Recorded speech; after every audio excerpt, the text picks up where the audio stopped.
பார்க்க போகிற கணக்கு வந்து கூம்பின் இடைக்கண்டகம் 45 சென்டிமீட்டர் வந்து உயரமும் இதில் வந்து 2 ஆரங்கள் இருக்கும். முதல் ஆரம் வந்து 28 சென்டிமீட்டரும் அடுத்த ஆரம் 7 சென்டிமீட்டரும் கொடுத்துருக்காங்க.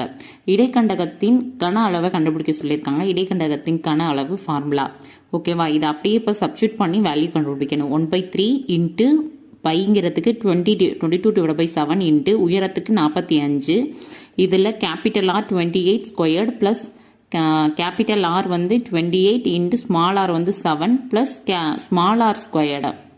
இப்போ இதை கண்டுபிடிக்கணும். இந்த வேல்யூவை 1/3 இன்ட்டு 22/7 இன்ட்டு 45 இன்ட்டு 28 ஸ்கொயர்டு வந்து என்ன அப்படின்னா என்ன வேல்யூ அப்படின்னா 784. 28 இன்ட்டு 7 வேல்யூ என்ன அப்படின்னா 196 ப்ளஸ் 7 ஸ்கொயர் 9. இதை இப்போ ஆட் பண்ணணும். 1/3 இன்ட்டு 22/7 இன்ட்டு 45 இன்ட்டு ஆட் பண்ணால் 1029. இதோட வேல்யூ என்ன அப்படின்னா 48510. Thank you so much.